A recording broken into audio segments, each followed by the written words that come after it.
At dito ay nakarinig siya ng isang tinig at muling nagpakita sa kanyang likuran ang Grabe. nakapangingilabot na babae. I didn't.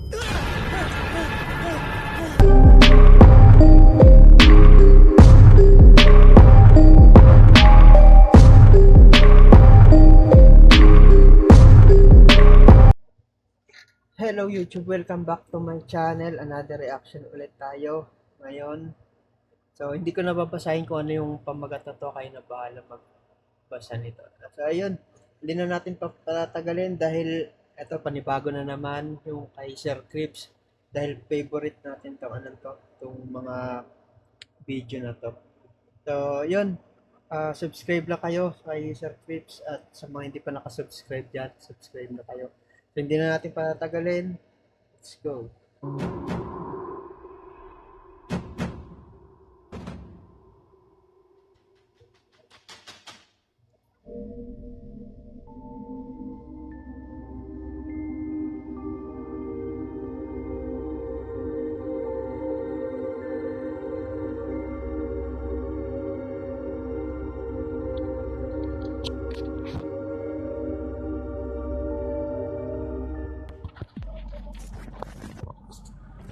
Ang urban explorer na si Chris na may-ari ng YouTube channel na Urbexil ay muling bumisita sa isang abandonadong eskwelahan sa US na minsan na rin niyang napuntahan. At sa video ngang ito ng kanyang paglalibot ay meron ulit siyang nakuha ng kakaiba.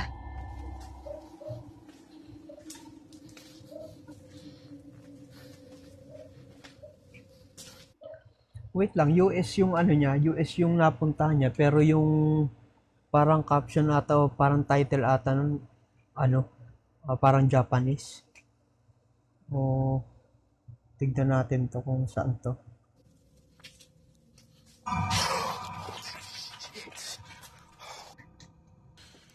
Somebody's in there. Oh, shit. Hello?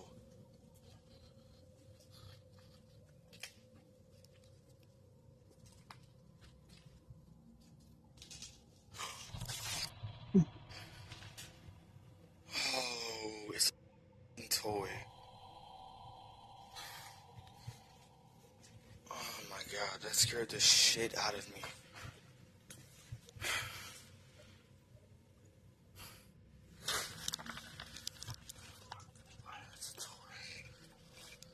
Laruan lang pala, kala ko kung ano na. Look at this. That's the. Why would somebody leave that in here?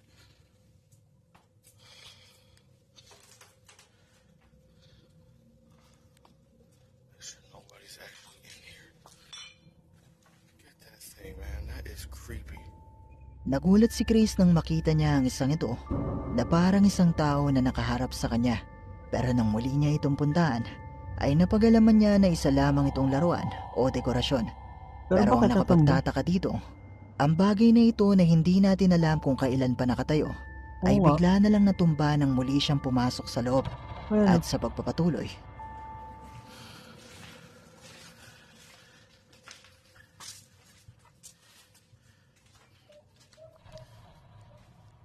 Safe is still here.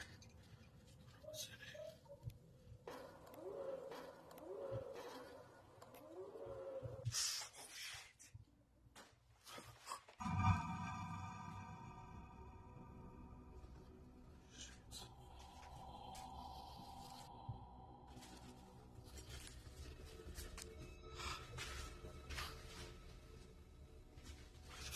Where'd it go?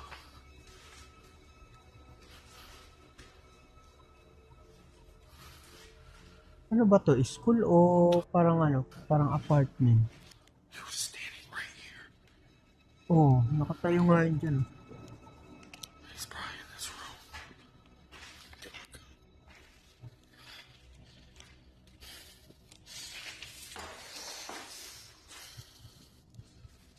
Hello?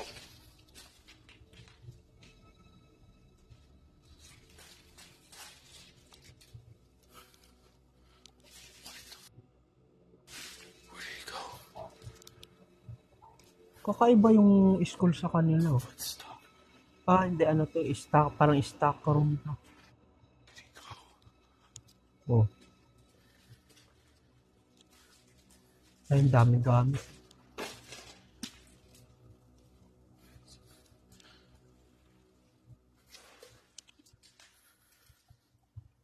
Pero mga bago pa yung mga gamit dito.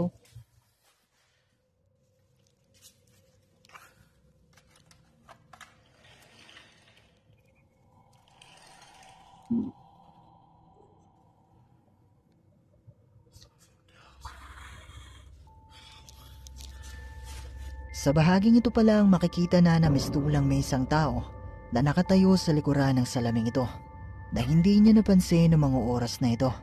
At ilang saglit pa ang lumipas, Buong-buo pa yung bulso. nakarinig naman siya ng isang boses at tunog sa kanyang likuran.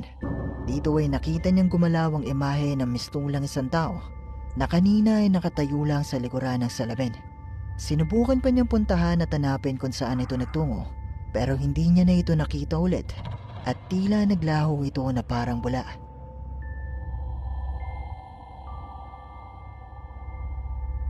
Oo nga.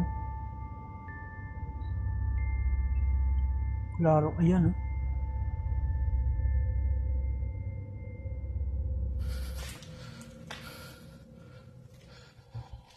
It's getting really cold. Oo, ang lamig. What's going on?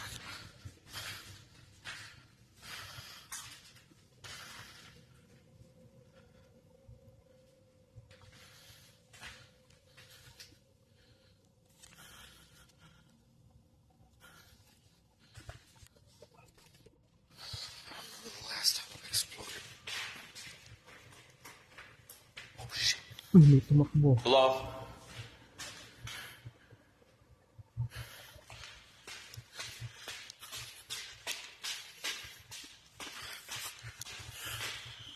Hello? What?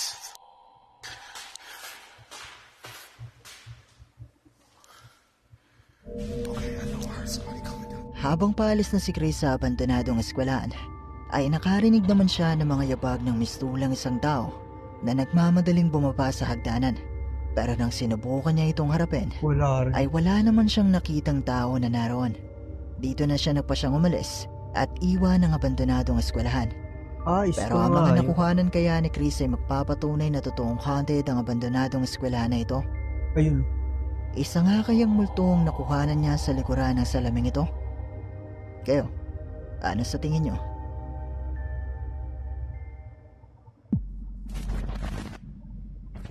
Ang bidyong ito ay ipinadala naman sa atin ni Francis Castillo na mula di umano sa isang TikTok user na nagtatrabaho bilang isang utility personnel. Pero isang gabi sa kanyang trabaho ay nakarinig siya ng mga kakaibang tunog. Yun ay kahit mag-isa na lamang siya sa loob ng establishmento. Agad-agad niyang kinuha ang kanyang cellphone at sinubukang kuna ng mga pangyayari. I was investigating a water leak and have tracked the source to a damaged AC system in this abandoned unit. Ang galing niya magsalita para siyang host sa ano. The entity manifests Sa near the radyo. end of the Oh. video.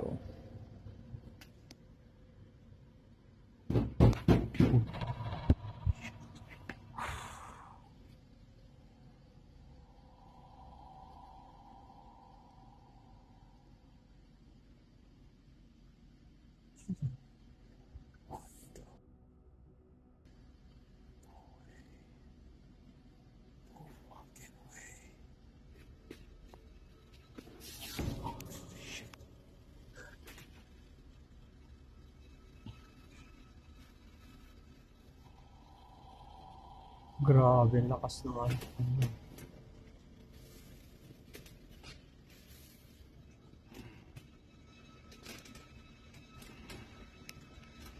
Tapos ilaw. Papakalabo naman.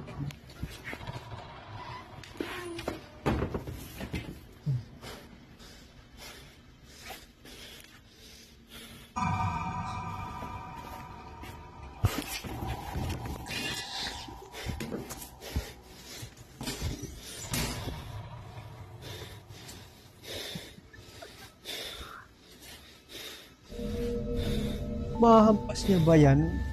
Ayos din Nagawa to, niyang makuhanan ng mga pagkatok sa pintuan at ang kusang pagbubukas sara ng pinto. Pero ang pinaka nakakapangilabot dito, nang makarinig siya ng boses na tumatawa at lingunin niya ito, Ayun. nakita niya sa bahaging ito ang mga paa ng isang tao na nasa loob ng isang cubicle. Agad siyang kumuha ng pamalo at binuksan ang cubicle, pero wala namang tao na naroon.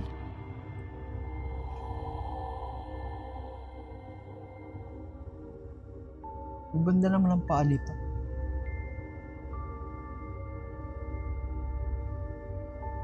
Grabe, paano siya nakatayo ng ganyan dyan? Totoo nga kaya mga nakuhanan sa bidyong ito? Posible nga kaya na minumulto siya ng mga oras na ito? Isa nga kayang multong nagpakita sa bahaging ito? O bahagi lang ito ng isang TikTok ARG? I-comment nyo lang sa ibaba ang inyong opinion. Parang ang labo naman yung may edit niya yung ganito. Ayun, sandal na sandal talaga yung ano, yung paa dito sa may ano, sa may pader. Ayun, malapit sa may ano, sa may pintuan.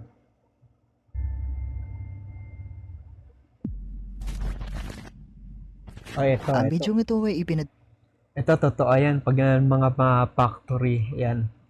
Marami yan dyan. pinadala naman sa atin ng isa sa ating mga viewers na si Jerome. At ang bidyong ito ay kuha sa isang pabrika sa Japan na kung saan habang nag-iinspeksyon ng mga taong ito ay tila may iba pang nakuhanan sa kanilang kamera. Ito, gabi. Gabi siguro ito. すいません。大きいってどれくらいなんですかね。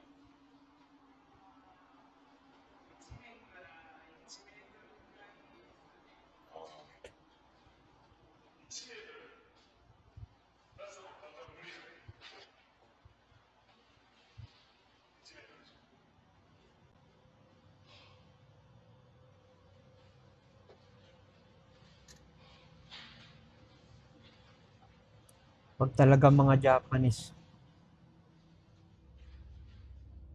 Nakita mo ba? Oh? Sa bahaging ito makikita ang isang transparent na imahe na lang isang babaeng estudyante na nakasuot ng uniforme na hindi nila nakikita ng mga oras na ito. Ang galing.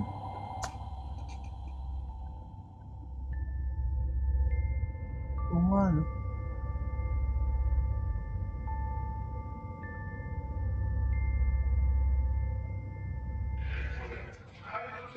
Ay, tumakbo na ata siya.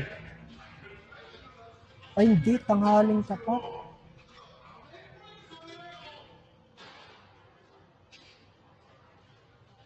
Tanghaling tapat.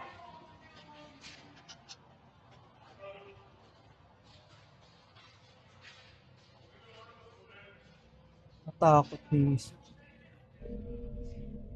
Tatanungin kita ulit. Nakita mo ba? Sa pagpapatuloy habang papanik ang grupo sa itaas ng pabrika, nahagip ng kamera mula sa ilalim ng lamesang ito ang paglitaw ng isang ulo na may maputlang kulay.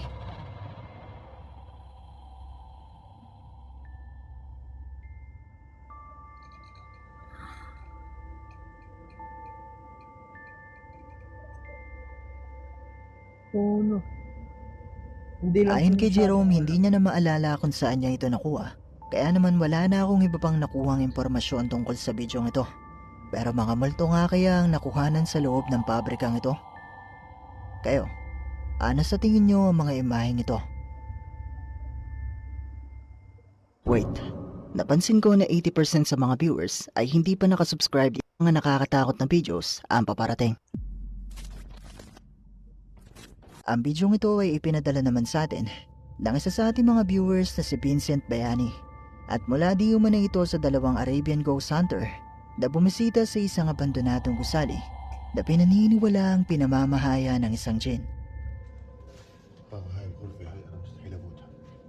مستحيل. أبغى. ها.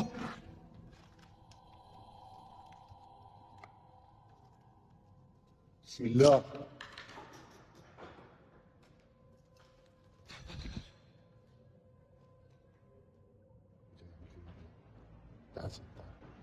تعال تعال.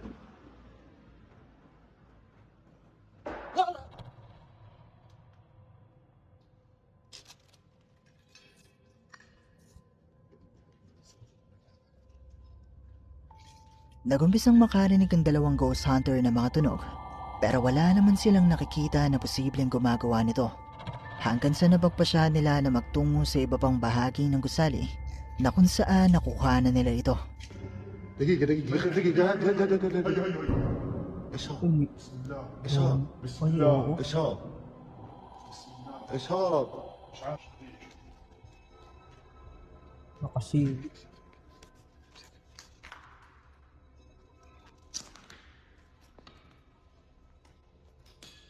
يما يا بيه Ayun. Oh, binato niya pa. Loko-loko to ah. Mula sa pintuan ng isang kwarto, makikita ang mistulang ulo ng isang tao na sumisilip sa dalawang ghost hunter. At ito na di umano ang sinasabing Jin na gumagala sa bahay na ito. Dumampot sila ng bagay sa paligid para ibato dito. Pero dito na naputol ang video at hindi na natin alam ang mga sumunod na nangyari.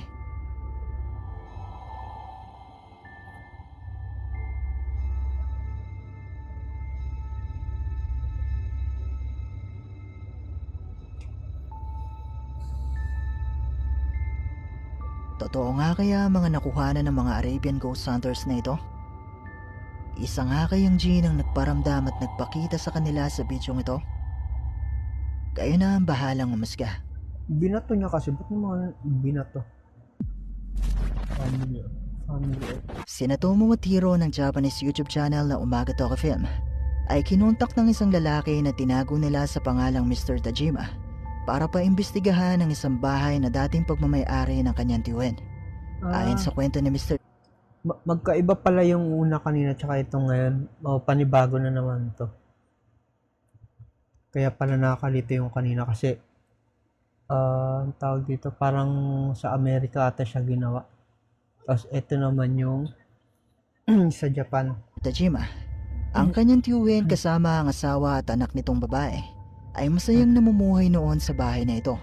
Pero bigla na lang di man ang nagbago ang lahat. Nang isang araw ay matagpuan ng mag-asawa ang wala ng buhay na katawan ng kanilang anak na nakabikti na sa kanyang kwarto. At makalipas ang ilang araw, natagpuan din ang katawan ng mag-asawa na nakabikti rin sa loob ng bahay. Dahil sa pangyayaring ito, napunta sa pangangalaga ni Mr. Tajima ang bahay, pero hindi naman di na siya madalas nagpupunta rito. Dahil ramdam niya na may mga presensya pa rin na naroon sa loob ng bahay. At madalas di na siyang nakakarinig ng mga boses at tibag na sa katagalan ay nakasanayan na rin niya. At may isang pagkakataon pa nga na nagawang mai-record ni Mr. Tajima habang siya ay nasa labas ng bahay, ang mistulang isang tao na kumakaway sa kanya mula sa loob.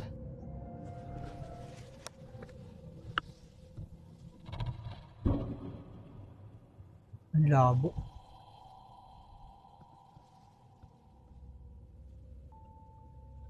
Sa bidyong ito na ipinadala ni Mr. Tajima kina Tomo Otiro, makikita nga mula sa bintana sa itaas ng bahay ang mistulang isang tao na kumakaway sa kanya.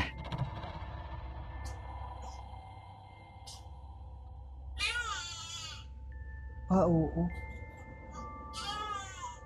Medyo madilim lang talaga ayun.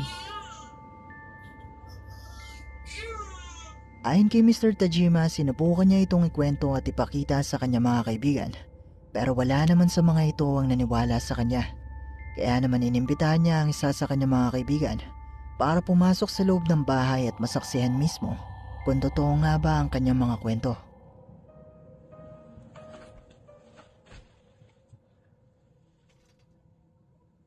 Grabe namang hallway na to.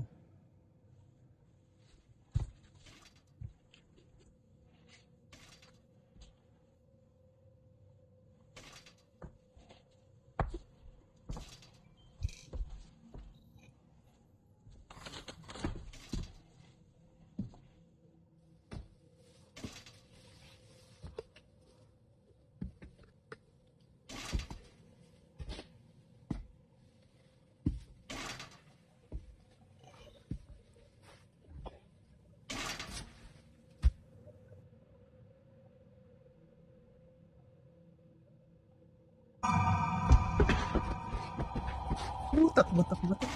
Sa bidyong ito ay nagumpisang makarinig ang lalaki ng mga tunog na mistulang may humahampa sa isang pinto.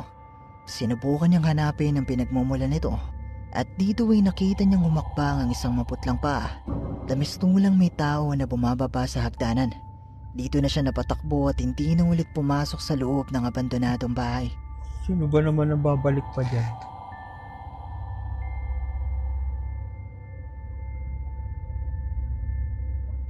Oh, ang galing. Sa pagbisita na Tomo at Hiro sa loob ng abandonadong bahay, sinamahan muna sila ni Mr. Tajima at nagkwentuhan sila saglit bago simula ng investigasyon. Pero habang sila ay nagkukwentuhan, Dawa na sila. 確かにそんな事故をね見てしまったとなったらなかなか厳しい。じゃあさ、うんあの階段を登った先、うんこう一気に空気が変わる可能性がある。ちょっと待って、聞こえた？今ってどなたがいらっしゃるわけじゃないですよね。どなたもいらっしゃらないですよね。鍵だけね、ああ、そう。最後また持っていきますので、かけて最後いきます。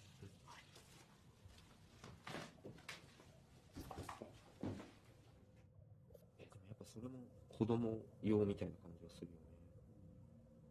Grabe, may mga laruan pa.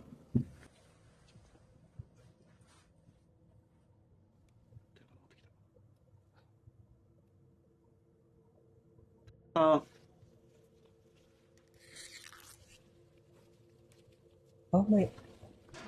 階段の音したよね。うん、しましょう。 may basement pa. 階段降りてった音だよ今の。いや、だって音ちっちゃくなってたもん。じゃあ、ずっといた。いや、いたってことですよ、ここに。俺らがこの部屋を見てる間。ここにいたんだよ。 Ang pangit ng bahay sa naputo ng kanila. kanilang usapan nang bigla na lang silang makarinig ng isang malakas na sigaw na mula sa isang babae. Dito na sila nagumpisang mag-imbestiga at iniwan muna sila ni Mr. Tajima. Pero habang sila ay nasa itaas, nakarinig sila ng mga yabag na mistulang may bumaba sa hagdanan. Nagpustahan ng dalawa kung sino ang bababa para tignan kung ano ito at si Tomo ang natalo kaya naman siya ang bababa para mag-imbestiga.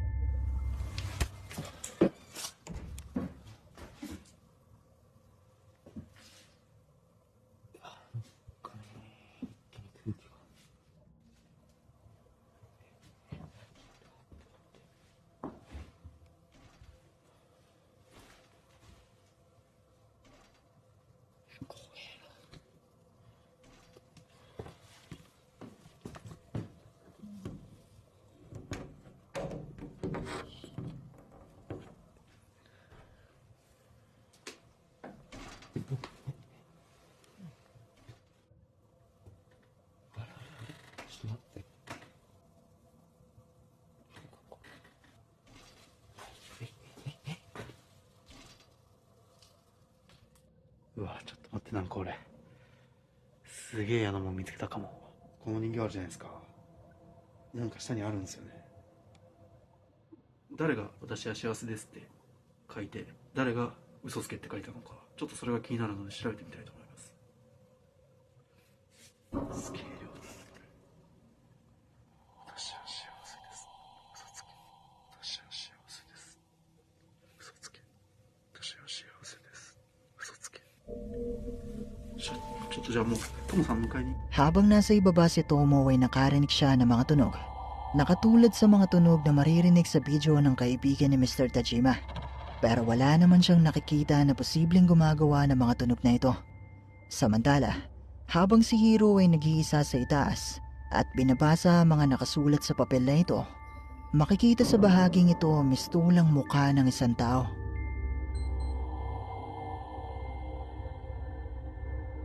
Saan banda?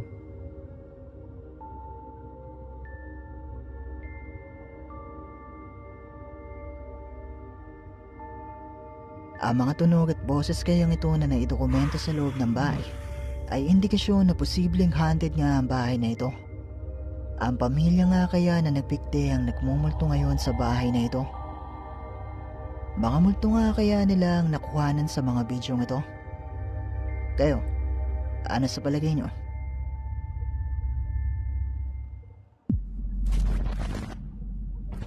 Ang ating bonus clip ay isa na namang nakakagulat at nakakapangilabot na video. Kaya naman muli akong nagpapaalala na kung kayo ay may sakit sa puso o masyadong magugulatin, ay mas makabubuti kung i-skip nyo na lang ang video ito. Ang video ito ay isa lamang POV o pagsasadula at ang kwento ay tungkol sa isang Parang sa parang ginagawa ng mga Indonesia na yung camera ay parang parang ginagawa nilang mga mata. Yung parang bumubukas din ganyan. Check natin kung tama ba yun. Yung ganito. lalaki na nagngangalang Wiwin na naghihintay sa isang lugar at hindi inaasahan ng mga nakapangingilabot na mangyayari. Aku nak dekat 1 jam tunggu kau kat sini. Kau tak sampai-sampai. Mana kau? Okey lah. Bye.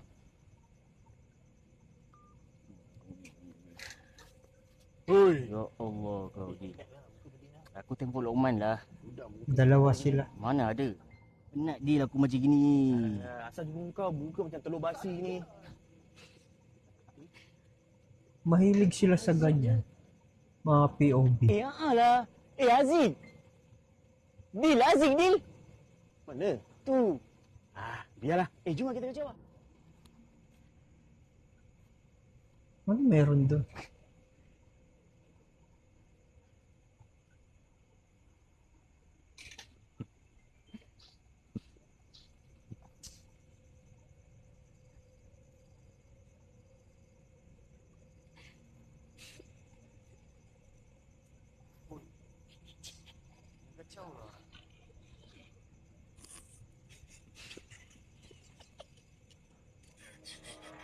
Hey Z, kau buat apa kat sini?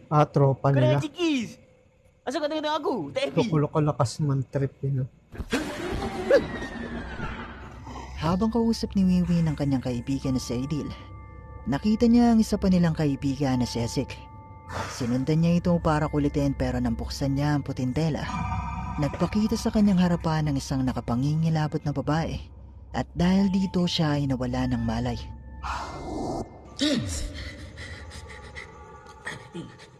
Mana ni? Asal kau tak boleh ni? Dil! Dil, aku tak boleh goyang, Dil. Tolong aku. Siapa kat sini ni? Goyang lah. Dil, tolong aku, Dil.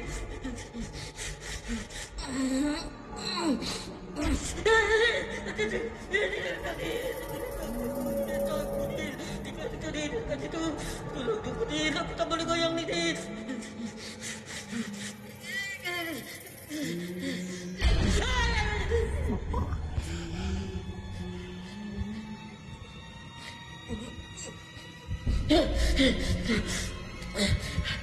Allah, asal aku masih kat sini. Tolong aku, ya Allah.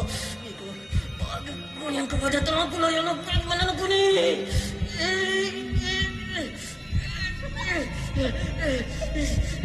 Tolong aku ni.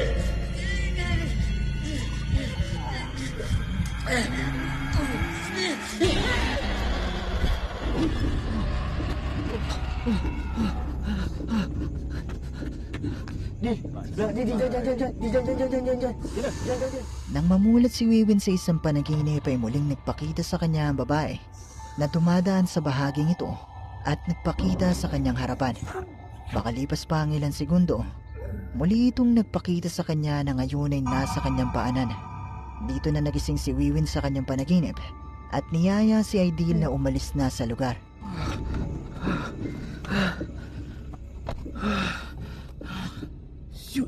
Takbo na. Cepat. Tapos hindi pa umandar na. Aidil!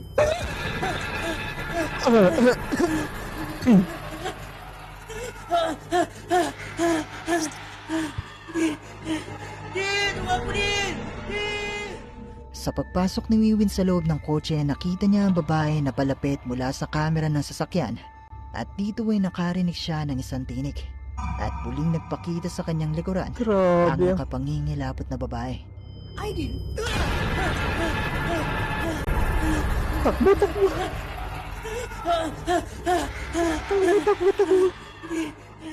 At dito na nagtatapos ang ating video. Kung nagustuhan mo ang video ito, sana ay mag-iwan ka ng like at ng iyong komento. At kung hindi ka pa nakasubscribe sa channel na ito, ay mag-subscribe ka na at i-hit mo na rin ang notification bell para updated ka sa mga bago natin. Galing. Ang galing talaga gumawa ng Indonesia ng mga ganitong POV shot.